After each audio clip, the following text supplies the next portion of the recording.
Time is very precious and you'll never get it back. Should I do it today or not? Once I got my full registration, I decided I'm going to leave the system. I decided to get off the bus, in that sense I call it. If you can't accept it, then I don't think that you should be cycling also. I know that for sure bicycles are faster than the bus. How much do you make on YouTube? I make about... Today's guest is a medical doctor who's chosen a path that needs two wheels to journey on. You most likely find him cycling across countries, conquering mountain roads while documenting it all on YouTube. Influencing the cycling community here in Singapore for the better, and known as the Winsty, please welcome Winston. Hello. We don't have the sound effects, so we have to add in the... Hi Sean. Hi, yeah, Sean. nice to meet Thanks you. for having me on the show. Yeah, appreciate you coming down. Like, not a lot of people know that we actually met at YouTube, was it YouTube Creator Community? Yeah, it was a YouTube Creators event, I think 2 years ago. Yeah. At the Google HQ, yeah, right? That was so... And interesting thing, how we met was not during the seminar. We were actually going to leave and we were actually taking photos outside. Yeah, that's right. And they were like, hey, do you want to take photos? So I need to know, right, like how does someone like you, who has a successful career as a doctor, right, suddenly decides, like, you know what, I'm going to become a cyclist and I'm going to kind of focus more on that? So basically, it was around 2022 at the start of it that I decided that I wanted to do YouTube videos for fun. So it started because I wanted to make my friends FOMO a little bit after watching the videos lah. Essentially, we were this big cycling group, about 15 of us that started cycling together since about 2015. So it's about 10 years plus already. And we had 15 of us, but slowly, one by one, they started to drop off. So to the point where I felt like, oh, maybe if I start making all these videos, then they'll watch it and they'll feel like, oh, actually it's fun and they want to come back. And at the same time, I've also been watching a few like cycling creators online, on YouTube especially, and they motivated me and inspired me to ride more and go explore, go travel with the bike and all that. So, I mean, watching those kind of videos, I was quite interested to make my own as well. Yeah. And that was when I decided to make videos, mainly on a for fun basis. Yeah. Okay. And then subsequently, I mean, when I first posted my first video, I didn't think that it would be very, like it would gain traction at all, or I didn't think that people would actually watch it. So that's why I just posted it thinking like, nobody will watch it anyway. I can just say whatever I want. I can film whatever I want. But the important thing to me was I wanted to replicate the videos that I watched online and I wanted to copy their style and I wanted to see if, hey, can I do what they are doing or not? And that was the initial motivation for me. Okay. So subsequently, I mean, I think about 2 or 3 videos in, I started to gain more and more traction and I was quite surprised because I was like, oh, people actually watch and people actually are interested in this. And so I think for me, that motivated me and gave me more encouragement to make more videos and also to improve my video making skills. At the same time, I thought it was quite fun to make videos because it's like telling a story. It's like crafting together a picture. Yeah. I always think of it as like having the ingredients, right? When you film a video, when you film a ride, it's like having the right ingredients and then you go into final cut and then you are like the chef cooking everything. So you take together, the ingredients and then you put it together and then you come out with a dish, which is the video. Totally understand. I mean, like we create here, so we completely relate to that. From the get-go, do you go straight to YouTube or were you on Instagram for a little bit? Like, how did you like finally like decide on YouTube? Because you know now there's so many content creation platforms, right? And why, in my opinion, why the hardest platform of it all, YouTube? I mean, maybe from a content creation point of view, people start this with the intention to gain traction, with the intention to gain viewers and all that. I would say that my direction came a bit different. I came from the direction of I wanted to make YouTube videos. Okay. Straight up. I wanted to document my cycling journeys, my rides with my friends, and also just capture the kind of emotions and the fun that we are having, essentially. So that's why I started with YouTube videos. I mean, I did some Insta posts and Insta reels before that, but that was mainly from my personal account, which is the same account that I'm still using right now. And that one was just as a normal, like non-creator point of view. Okay. Maybe for the viewers out there who haven't seen your videos, right? Like what is that sentiment that you want to get across whenever someone watches a video of yours right now? I think when people come up to me and then they say that they cycle more because of me, or they have decided to go to a certain place, a certain destination because they watch my video, it makes me feel very happy. And it gives me that sense of fulfillment that I would say at the end of the day, that's what I'm trying to do with my YouTube videos. Dialing it back a bit, right? Maybe let's go to your pivot from medicine. I am still working as a practicing doctor. So I graduated in 2019, and then I was working in the public system for some time.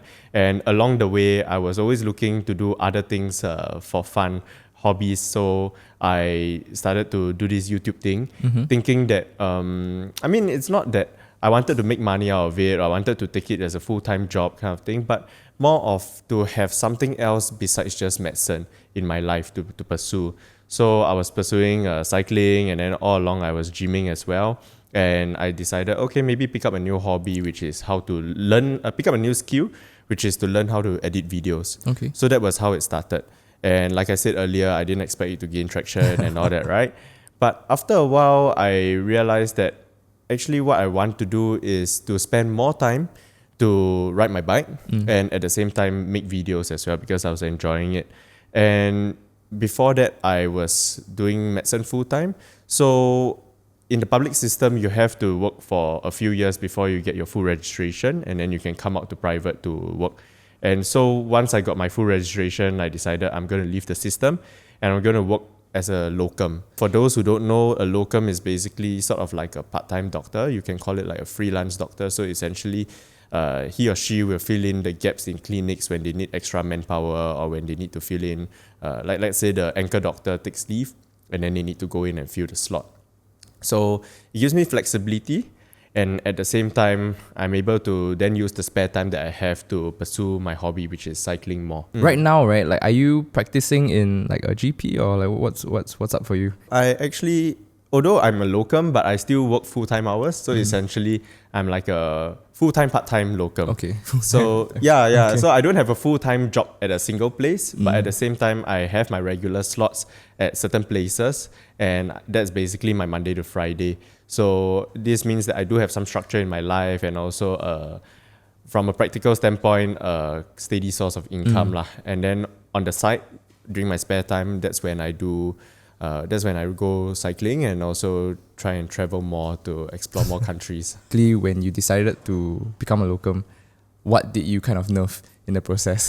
I think for most people, when they start out in medicine, the goal is always to become a specialist, right? So you graduate, you work in the public system, and then you get what we call residency. So that's a training program to be a specialist. So that usually takes another 5 years of post-graduation work. So that means that if let's say you have studied 5 years already, you come out, you're just a normal, you're just a HO, like what we call, basically houseman, and then you move on to MO. Okay. So these are just regular doctors in the system rotating, and then eventually you choose a specialty. So for example, you want orthopedics, right? So then you apply for a program, and then you train for another 5 to 6 years in the program, and eventually you will become a full-fledged specialist. Okay.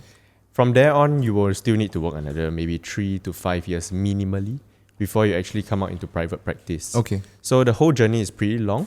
But at the same time, I think that is when people can actually... those are the kinds of doctors that people mostly look up to in terms of, this guy is a real specialist, he does this as his full-time job. Whereas for my case, I decided to get off the bus, in that sense, I call it. So essentially, when I got my full registration, I didn't sign up for any program or anything like that.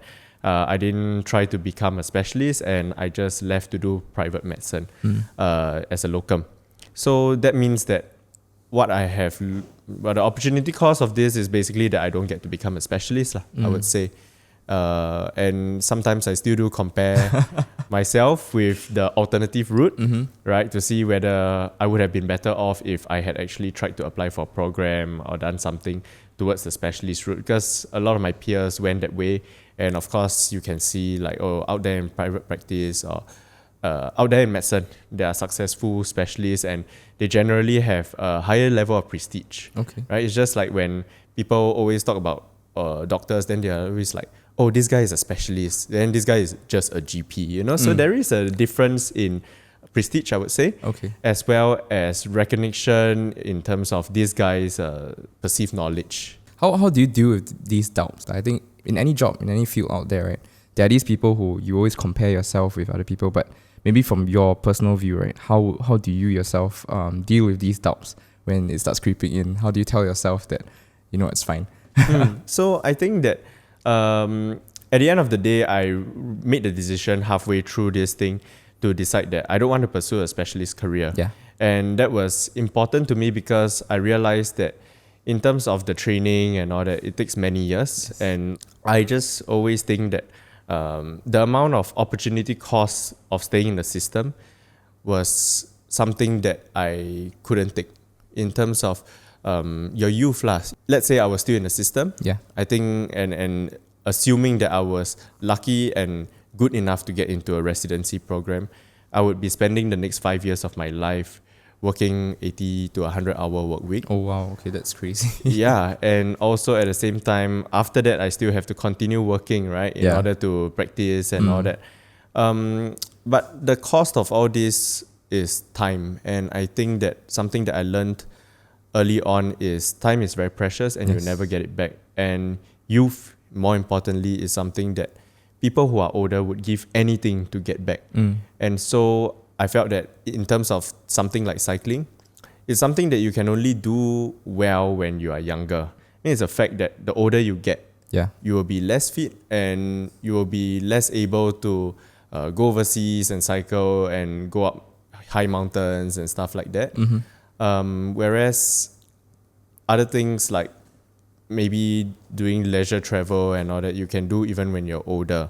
So I didn't want to forego this opportunity to really make use of the youth and fitness that I have at this age. And when I say at this age, actually I am 32 this year and I already have back pains from like cycling long distances sometimes, like from just general life. I'm sure you can also understand that it's starting to creep in. So it just shows that it's important to make use of the time when you're still young. Have you seen the guy Brian Johnson online? The guy who keeps himself young and he's not going to die. Are you on that camp? Or do you believe that, no, as in we're just going to let ourselves go and eventually our body also will fade away?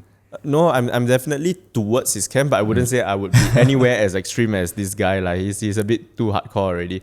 I think his efforts to maximize his lifespan and health span detract so much, meaning that he puts so much effort into it that I think it's taking up his life, ironically. Basically, his quest for a longer life is impacting his freedom lah. Yeah, the one thing that you're chasing after. Exactly, and it's consuming his time as well and money also lah. So I wouldn't do that. Yeah, maybe from a cyclist standpoint, right? Like before we dive into the more passionate stories about cycling, like is there anything you're doing right now to take care of your body, take care of yourself?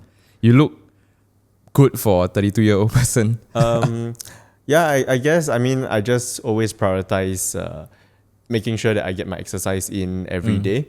I train 6 to 7 times a week. Okay. Usually I try to keep it to one rest day lah. So, I mean, in terms of keeping the motivation, right, of exercising, I think a lot of people find that it's very difficult to maintain a good schedule and to keep the motivation up. But I found that the easiest way to do it is actually to just do it every day. Because when you do it every day, you don't have this decision process of should I do it today or not. It is a yes, you have to do it. So you just find the time and then you fit it in and you prioritize it into your schedule. And that's kind of the way I live. Pro tip. Yeah, Just do it every day. Yeah, because last time I used to do it 3 times a week and I found that it was really a lot harder than doing it every day. So that means which is your rest day now? So usually Wednesdays are my busiest days and that happens to be my rest day lah. Okay. What's your split like? What's your split in terms of your gym sessions plus cardio? Currently I am working out Monday, Wednesday, Friday at the gym. Of course, Wednesday being the optional rest day. So that means that if I don't have time, I just won't gym. If I have time, I'll do it lah. The other thing is also, if I'm tired, then obviously Wednesday is off lah. And actually, in fact, if any day I'm tired, I will just not do it because you also have to learn that although yes, you're supposed to try and do it every day, you also got to listen to your body and not overdo it lah. That's something that's important. Cycling wise, I do Tuesday, Thursdays. And then the weekends also, so Saturday and Sunday. Okay. You cycle alone or like with a group of people? On Tuesdays and Thursdays, I have another friend. We always cycle together in the mornings. So it's gotten to a routine to the point where we are just like, tomorrow same, And then he's like, yes. And we know what time and where to meet. And there's no need for further discussion already. How long have you guys been cycling together? We have been cycling together. Like I've known him for maybe about 12 over years already. Oh, wow. 13 years, 14 so it's years. like school friends? When I first started cycling, I met him together with a group of other guys. And then we've been cycling together since. But this routine of Tuesday, Thursdays has been going on for maybe the last 1.5 years or so. How do you keep that up? Like, you know, you have seasons in your life, right? Where like, okay, let's say I'm training for marathon, then you have your marathon friends. Then once that is over, normally the friendship will like fizzle and yeah, so the thing is that actually from the beginning we used to cycle together, right? Yeah. That was how we met. And then there was this clubbing phase. So clubbing phase is when, you know, like army time and the subsequent part after that when you're in uni. So that time we were still friends and we went clubbing together. So we had this group, all of us who cycled together went clubbing together. And then after a while, people started to get back into cycling, like COVID time, right? So we started to cycle more and club less. But we are still friends. We're still cycling together and everything. So I would say like we are a bunch of lifelong friends lah, who just... I mean, everybody does have their own hobby here and there. Some of them have gone on to running and doing other things. But ultimately, we are still friends, most importantly. When you spoke about the friends who started to fade away and the ones you wanted to make FOMO, were these the same group of people? Yeah, it's still the same group of people. So the thing is that we still hang out and all that, but they just don't cycle anymore. Yeah. So we meet up for gatherings, special occasions, that kind of thing. But I want to ask, did the videos work for its original intention? Did it work? To be honest, I don't know. I think the short-term answer is maybe yes. Why is because some of them started to come back for the rides here and there. Okay. The long-term answer is if you look at the trend, 15 of us started cycling. After that, it became 6 when I started making the videos.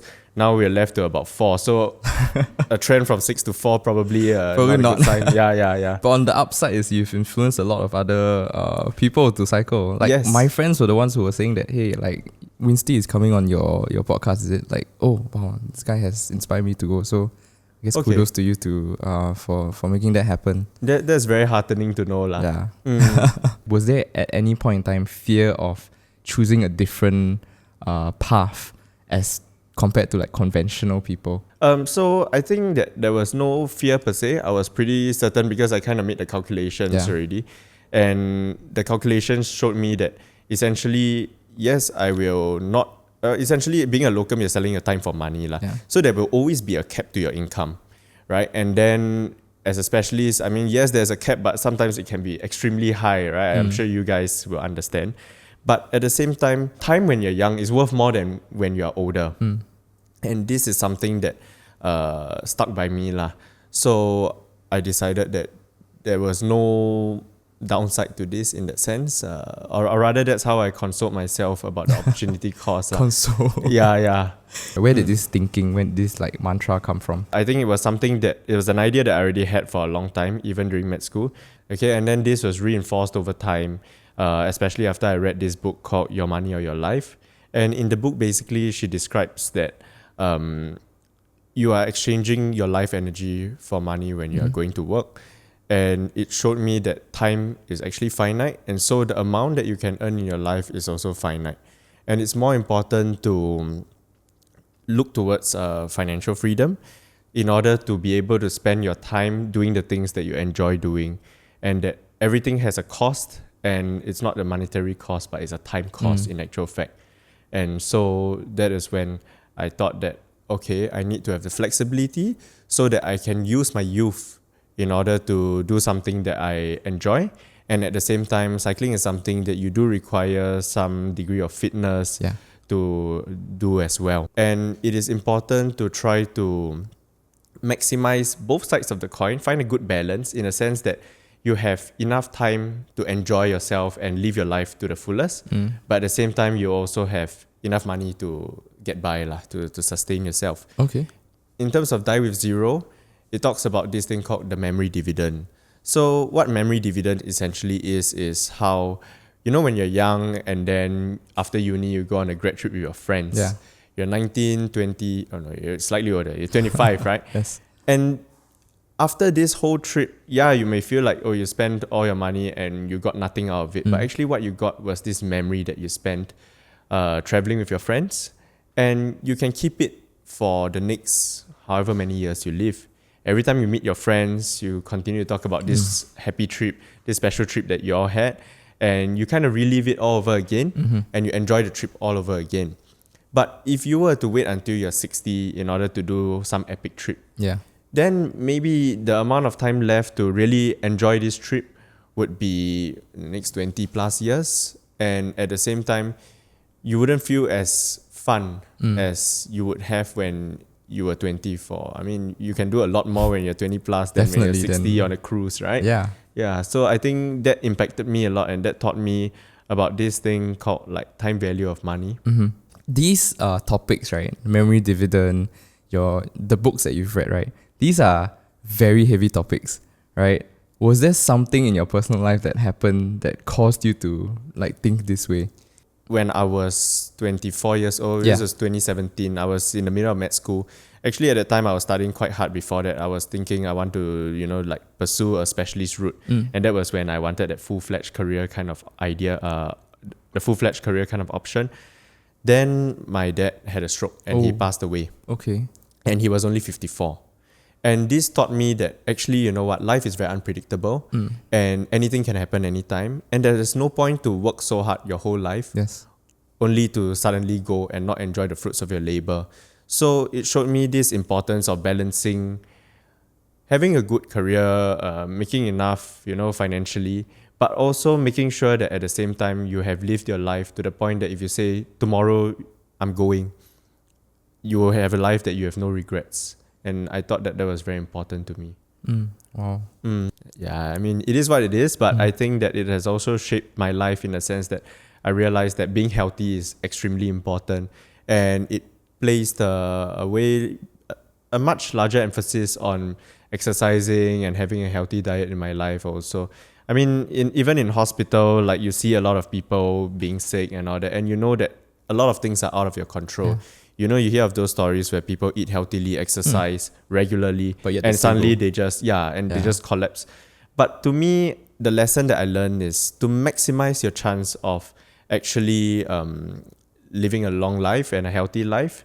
You have to ensure that you have the good habits, and also the fact that you are healthy allows you to enjoy life a lot better than if you were just to be a little bit unfit and unhealthy and always dealing with medical problems. Then even if this person lives to 80 years old, because medical technology is quite advanced and they can prop you up for a long time, they're not really enjoying their life to the fullest. Your quality of life is not good. It's not there, and they're always struggling. So I believe that a lot of this is, of course, luck in terms of genetics, right? Like what you can control and what you can't control, but you have to give yourself the best chance. So then I need to ask you, like, where did this love of cycling come from, and where did it first start?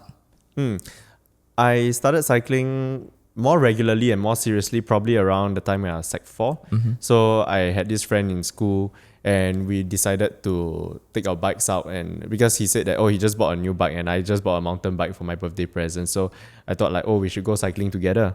And then we wanted to wake up at 4 a.m. to cycle from our house to town, which was about maybe like 10-15 kilometers. Okay. And after a while, we realized that the bikes were very heavy, very slow. But at the same time, waking up at 4 a.m. as kids at 16 years old, you find like, wow, this is so cool. You get to see another side of Singapore that you haven't seen. From 4 to 6 a.m., people start to wake up. And then you have this new sense of mobility, like, hey, instead of taking the bus to town, I can actually cycle there.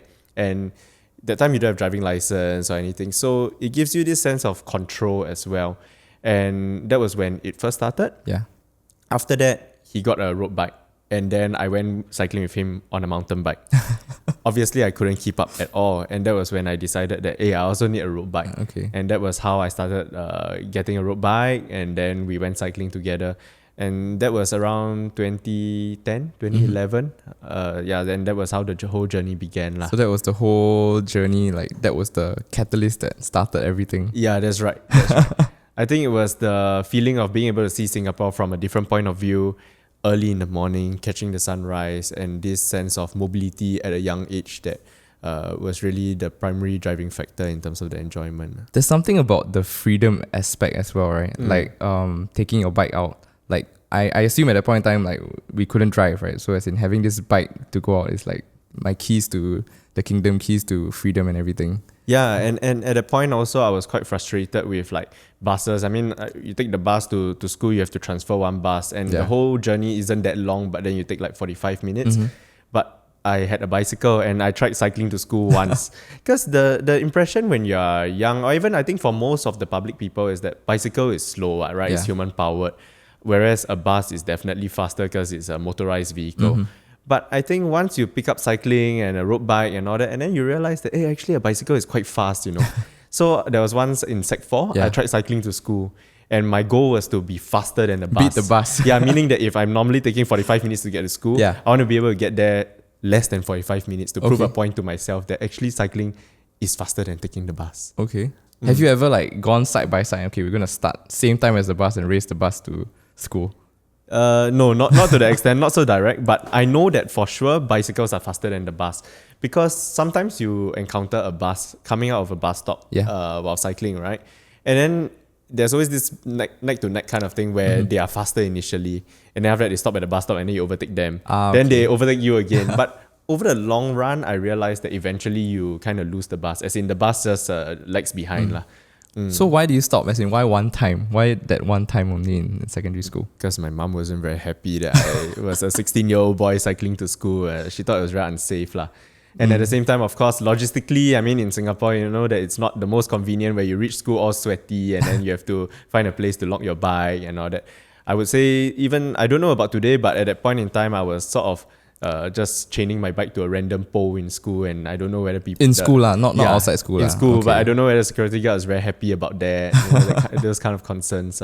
How did that evolve to you going overseas, and what made that switch? And now you're doing all the tours around the world, right? What happened there?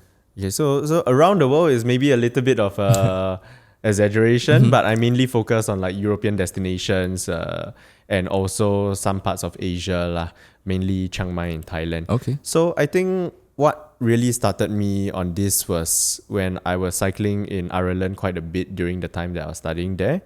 When I say quite a bit, I mean about once a week. So not particularly frequent compared to the amount that I'm cycling today. But at the point when I was graduating, I felt that, hey, actually during this whole time that I was here, I didn't really make full use of it. Right? And also I went to Barcelona once during that time, and I saw how enjoyable it was to cycle overseas. I mean, you don't have the whole issues with traffic. You don't have anything about the weather, as in there's no problem dealing with the weather because it's cooling, you know. So I thought that was a very enjoyable experience, and then you get real mountains to climb. So I made a promise to myself that I would maintain and work on my fitness as much as possible, such that when I have the time, I will come back to Europe and I will cycle, and hopefully then I will be able to enjoy myself as well. So that's actually the reason why I train so hard now in that sense, because I want to maintain my fitness such that when I go overseas to ride my bike, I can enjoy the whole thing instead of feeling tired and half dead. So you don't want to climb the mountain and then at the top of the mountain you're so dead and you have basically, what do you call it? Bonk. Bonking, right? Bonking, yeah. So as I explained to you, essentially when you go up the mountain, I mean at the top of it there's always a nice view and all that, and you want to be able to enjoy it, right? And when you're on a holiday also, after the cycling is over, you kind of want to be able to walk around, do touristy things, go museums, go to restaurants, cafes and all that, and you don't want to be half dead just lying in bed in the Airbnb. So that was why I thought that fitness is very important. And the other thing about why I didn't cycle so much when I was studying in Ireland was because I always had this fear. And this fear was about bonking, right? Yes. Like you said. So you see, in mountains, right, there are two kinds. There are many kinds, but then essentially there are two kinds of routes. One is when you go up and down. Very easy. So you go to the top, as long as you reach the top, you kind of coast all the way down, you are unlikely to get stuck. The other kind is when you go up and then you go down and then there's another up again. So if you're ever stuck in this valley, that's the shitty part. I call it, in my mind, I don't know what other people call it, but I call it the bowl. The bowl is the worst kind of you can't go back, you can't go forward. Exactly. Right. You want to reverse backtrack, you can't. You want to go up the other way, you also can't if you're bonked. So there was always this fear Yeah. that I would get stuck in one of these kind of situations. And also at that time, I mean, I was not very familiar with like how to change the tires by myself and all that if I had a mechanical which is like a puncture or something. So I didn't do it too much, and I always chose routes that were relatively safe. But now with more fitness Yeah. and also better knowledge about how to like save myself in terms of any of this kind of incidents, then I thought that it's a lot more enjoyable and I can do the routes that I actually want to do. So that includes like, even if it is 130, 150 kilometers, I am not too bothered by it in general because I know that I should be able to make it out alive. Should be able to make it out alive. You mentioned Chiang Mai and in Thailand, right? Why that country in specific?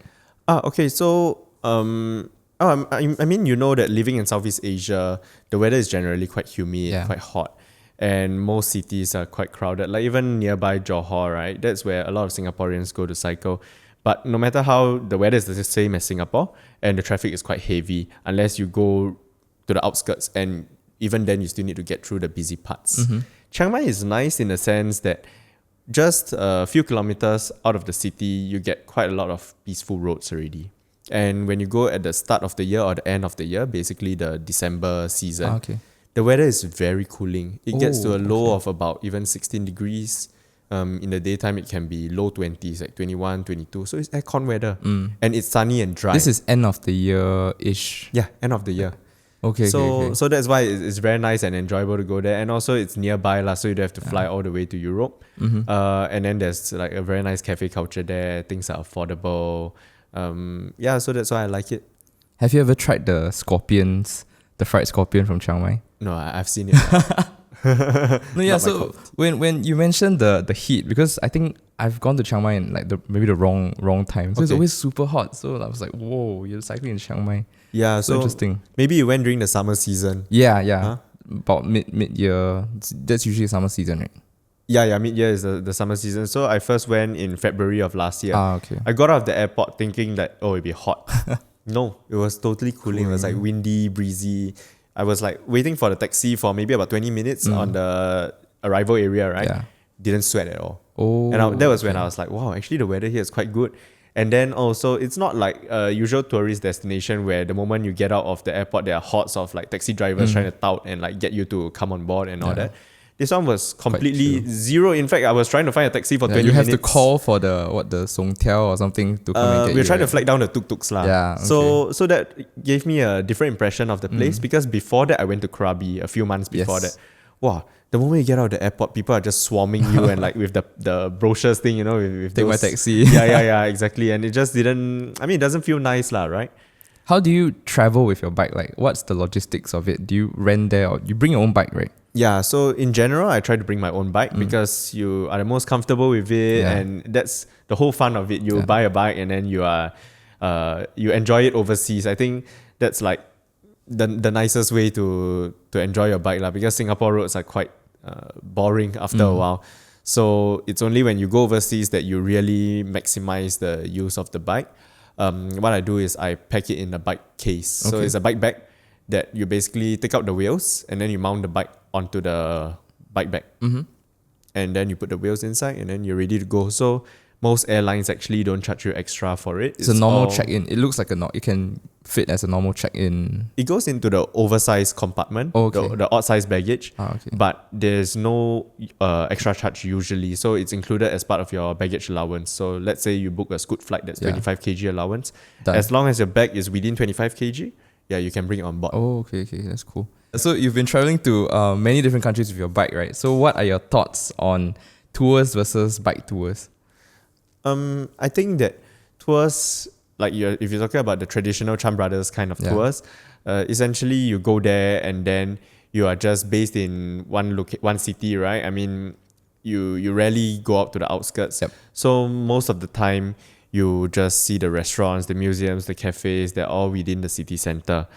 Whereas when you go overseas and bring your bike on tour, it's a lot better because I feel that it's a lot more of an authentic experience where you really get to see the outskirts. So let's say you stay in Barcelona, right? And then you ride out to the outskirts, the mountains around the area.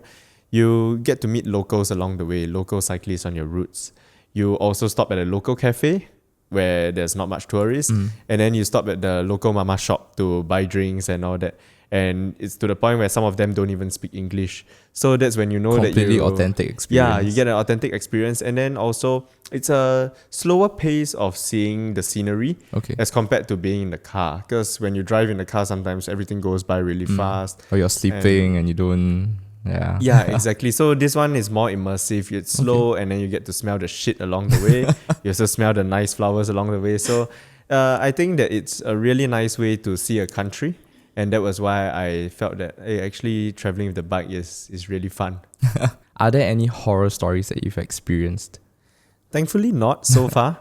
So generally, I think that I have risk mitigated quite well, in the sense that if I think that a route is too crazy, too difficult, we try not to I will try not to try to avoid doing that, and I'll choose something that there's always a contingency plan along the way. So for example, you can either cut short the route, or there's a way to get back to civilization in one piece. Get back to civilization. But there is actually one story which is in my recent tour to Mallorca.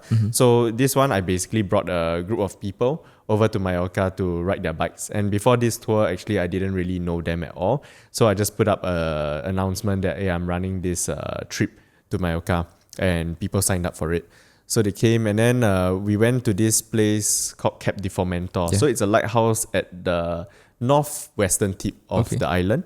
And when we were cycling there, the clouds started to look a bit dark already. It was going to rain, right? When we reached the end of the lighthouse and were on our way back, suddenly it just stormed full. Like it was just like the kind of storms that you get in Singapore, but the visibility, you can't even see to the other side of the mountain. Like there's no... It's almost really hard to see. So it's like foggy, full of rain, you can't see anything. Yeah, you can't see anything. Okay. And then at one point it started to hail as well. Yeah, so that was quite interesting experience. Like I think that was one of the most stranded I ever felt, or one of the worst weather that I've ever encountered while cycling overseas. So you guys like went to find shelter? Yeah. So there were tunnels along the way, and luckily we found this one that had a bit of a shelter on the side of the road. And the thing about this trip was that it was supported. So there was a van with us. But the thing is that the van didn't go with us all the way to the lighthouse and came back and back, right? He was waiting sort of at the start of the ride. So when he saw the rain and everything, luckily he realized that we would be stuck. So he came to find us. And that was how we got out. Because I don't think that we would have been able to get out otherwise. So it's a huge like extraction by van. So everyone was in the van with all the bikes and... Yeah, the bikes, we mounted it on top of the van. What's the most stressful thing that you've encountered in any of these things?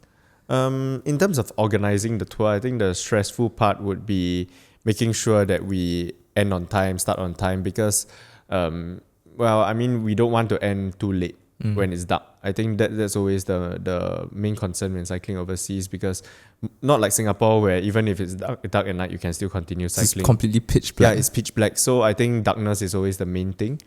The other thing would be mechanicals, but luckily with the tours, we have all these support vans, then it's okay. And then personally, I think that people on the group ride bonking is one of my concerns as well, because Has it happened? Yeah, it has happened. But then the good thing is that we have the van, so they can get on always the hop van. Yeah, but if you're self-supported without the van, then of course it's different. How is cycling different in Singapore as compared to overseas? Cycling in Singapore is a lot of repetition of the same routes over and over again, because we're a small island. Yeah. So every weekend, you see all those people doing, as in cycling on the roads, right? Most of the time, there are a few standardized routes. So if you have been cycling for a decent amount of time, maybe say 2-3 years, you probably have done every route like many, many times already. Cycling overseas is an entirely new experience, in the sense that you can always have a different route, right? It's sort of, the world is so big that you will always have something new to try out. Even if you live in one city in Spain for 5 years, I think that you have a non-exhaustive range of routes. There's just so much land, so much area to cover. Yeah, exactly. And also in terms of the traffic, it's a lot nicer overseas. It's a lot more quiet. Traffic is way lighter. Cars give you more space. And then we talk about the weather. I think that's also something that's very important to me, because I think weather affects your enjoyment of any activity, right? Yeah. I'm sure in Singapore we would all spend a lot more time in the parks just chilling if it was 25 degrees. Yeah, but Yeah, but it's not so super hot. That's why I know. Yeah, so you see, like here we cycle, then we go to the coffee shop or we go to a cafe after, and you're all like sticky and sweaty and smelly. Yeah. But overseas, you can actually wake up late. Firstly, you don't have to wake up at 6 a.m. You can wake up at 9 a.m. And then, speaking of which, if you're overseas and you tell people, like let's say you're in Spain and you say we start the ride at 6 a.m., they look at you like you're crazy. Yeah, but here is the norm, right? So overseas, you start at 9 a.m., then you end at like 12 or 3. You can stop for lunch along the way. You can go for coffee. You have the whole day to do it. And this is because the weather is always nice and then the traffic is also okay. Interesting you talked about drivers Yeah. just now. So I actually have a video for you to see and I want to know your thoughts on it. So Okay. look at the video.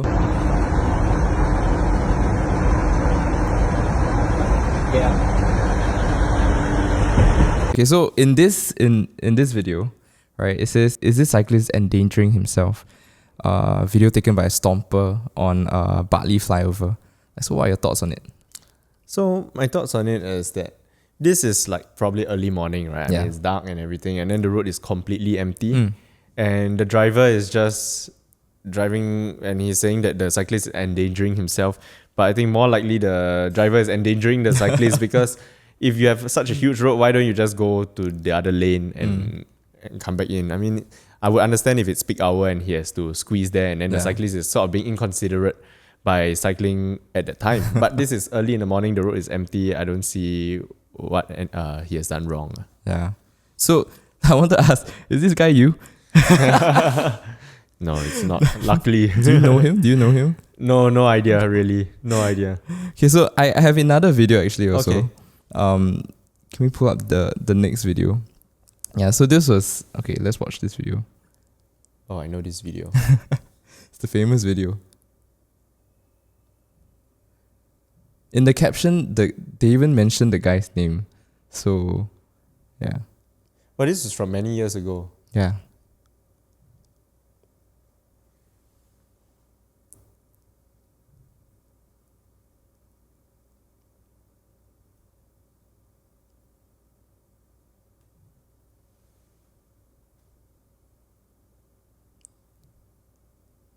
Oof. That was harsh. What are your thoughts on that? Basically, for the viewers at home, I mean, if you're listening, you can go to YouTube and watch the video that we will probably put somewhere on the screen. But what happened is a cyclist was cycling in front of a lorry and he kind of hits the lorry, right? And basically, he gets knocked down in return. Yeah, so I mean, I don't know the real context of that because it looks like maybe something happened before that, right? Yeah. Like you wouldn't immediately hit the mirror of a lorry just The because he angle went would very have built close up to from you. somewhere. Yeah, exactly. But I think on that note, it shows that, I mean, most people would say like, oh, the cyclist has the right to be on the road because highway code dictates so, and the lorry should give ample space. Yeah. So I think that's true. And that's probably why the cyclist got upset and decided to smash the mirror of the lorry in anger lah. But I think this video also shows that ultimately you kind of have to be a bit defensive and careful as a cyclist, even if you're in the right. Because if the lorry hits you like that, I mean, even if you're in the right, you still lose. So that's something that I always practice. I mean, in terms of my cycling, I try to be as defensive as possible. And I think the other thing that is lacking is also sometimes either parties can be quite inconsiderate. Like, it is your right to ride two abreast on the road. Yeah. But I do believe that in busy situations and all that, you should always try to keep left as much as possible. I mean, it's just basic courtesy in terms of, even when you're going up the escalator, Yeah. you keep left, right? You just let people go first. Yeah, it's just common courtesy. Yeah, so I mean, if we talk about the first video, right, there was so much space on the right side of the cyclist. The driver just didn't want to give him space and didn't want to move over. Do you encounter a lot of these drivers on the road? Yeah, time to time, I think we do encounter this. So, I mean, the only way you can do something about it, as in the only way you can protect yourself is to keep left as far as possible. That's the way I would try to do it. And also, I think it's important to have spatial awareness. I regularly look back, and also I would say that I tend to be quite aware of who is behind me, who is coming and all that.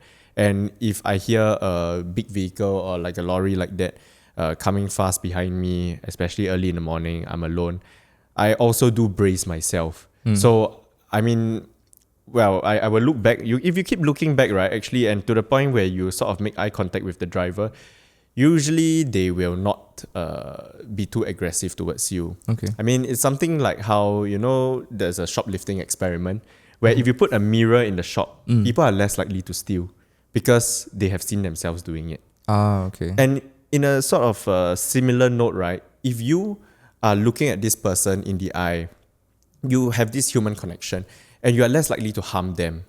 I mean, that's why people who like murder other people and all that, like especially in war situations, they dehumanize the person. Okay. And that's why they can do it so easily. But once you have formed this, like I look at you and then you look at me, there's this human element to it that that doesn't dehumanize, that humanizes the person. Yeah, and then it makes it less likely for them to do something aggressive towards you lah.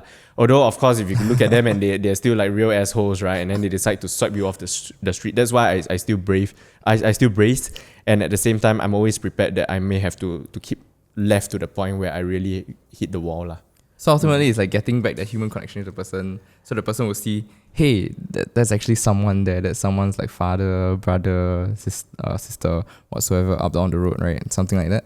Yeah, something like that, I guess. I mean, this is not something that people discuss often, but this is something that I bear in my personal practice. Yeah, pro tip: look at the people, look at the driver before you move off. Something like that. Yeah, I think I'm sure a lot of people can relate that sometimes maybe. I mean, this is also why certain animals are deemed edible and some are not, because there's this human connection. I think it's simple as that. Like your dogs versus your pigs and your bacon and stuff. Yeah, and a cockroach. Like why people are so willing to kill a cockroach when it's alive and another one is like your own pet. Yeah, because people have dehumanized it. Yeah, exactly. So it's about this, that. And also the other thing is about being defensive in terms of riding. Yeah, no, I think you spoke about this, and what really hit me about it is everyone has a right? I think this is not just a cycling problem. I think it's a societal problem as well, right? Everyone has the right, and everyone has the right to exercise whatever right they have, right? But on the flip side, does doing that actually make things better, or does it make it worse? Like in your instance, you spoke about like your right of riding on the road, but I mean, in the case of a lorry versus a bike, even if the bike was right, no matter what, the cyclist is the one who's probably going to end up in the hospital. Yeah. Right. So I think that's thing that we can kind of learn from this whole thing and basically put it into proper practice out there as well. Yeah. I think online, when you look at the comments, a lot of people always say like, I mean, the argument on one side is that from the cyclists themselves, they always feel like, as a cyclist, I have the right to be on the road. And from the driver's point of view, it's always this like, oh, I pay money and I pay so much for the car. I should have the right to be on the road as well. And because I pay more than you, then I deserve to be on it more than you, right? And so there's always this conflict between drivers and cyclists. But at the same time, I think that as cyclists, for us, it's important to realize that you are still the weaker one in this equation. So if a cyclist and a vehicle get into an accident and the cyclist was the one in the right, the end result of it is that the cyclist, you still lose. Yeah, that's true. Cycling is inherently a dangerous sport. Yes. So we have to acknowledge that, and I think as cyclists in Singapore, we kind of accept that as well lah.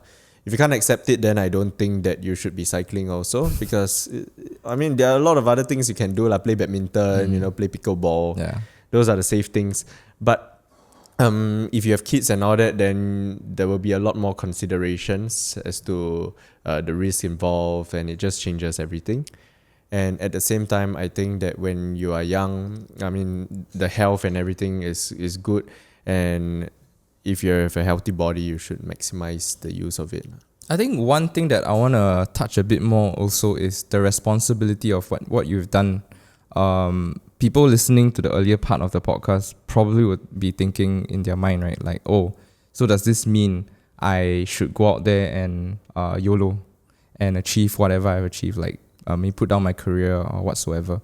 Maybe I want to hear from you, like, what are your thoughts on that aspect?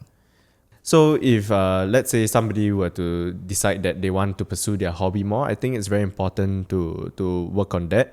But at the same time, make sure that they do have a sustainable plan for their income, and to make sure that they're not giving up their career in order to pursue their hobby. I think that's the wrong mindset to have. I mean, the worst thing to happen is you pursue your hobby and then you realize, oh, I've run out of funds to fund the hobby. Yeah. And then you have to go back to work. First of all, you're not doing your hobby anymore and you're upset about it, resenting the job, I guess. Yeah. Speaking of income, right? How much do you make on YouTube? Okay, so I think this is quite interesting because a lot of people think that, like YouTubers, they make a lot of money and that one video pays like thousands or something. But actually, one month, I make about 100 to 150 USD from my channel, and I have about 12.5k subscribers. How many videos do you post a month? Okay, right now I'm quite lazy, so I mean I've been quite busy actually, so I haven't really been posting. I've been posting maybe once every 3 months or 2 months at my current rate. But even when I was posting once a week, I think that was the kind of earnings that I was getting, maybe around 150 to 200 USD a month. Not a lot. Well, to a lot of people, when I tell them this, they're like, oh yeah, but then you get a free meal, you get to eat, you mean 200 USD is like maybe three good meals, right? Or it pays for your coffee, that kind of thing.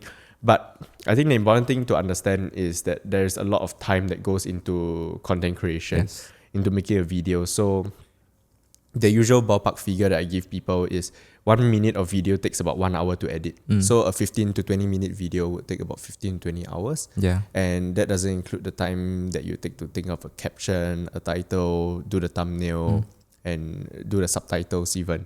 As well as the cost of getting the video done. Like if you're flying to a different country to cycle or something, there's cost involved as well, right? Yeah. So I would say it's a net loss for me in any case. I mean, I'm doing it really just as a hobby, and I don't think it's a sustainable way to replace my income. But I think that what really gives me the motivation to keep going is when people say that, oh, they went to a certain place to cycle because of me, because they watched my video, or that they just enjoy watching my content. And I think that's the best kind of rewards the best kind of reward that I would inspiration to others. I can get. Okay. I noticed that you get quite a bit of sponsorship, quite a bit. Here and there, yeah. Not too bad. How did you start getting your first sponsors? I think when I first started, probably through Insta, like some of them would DM you and then say like, oh, there's this thing. For example, I think one of my earlier ones would be when I worked with Insta360. So they offered to give me a camera, and in exchange I would have to make a review video for it. And then I think there was 2 years ago I did a video for OCBC as well. So basically OCBC cycle event, just a shout out and also a dedicated video for the event itself. What are the best practices that you have done yourself to position yourself better so that sponsors will come to you?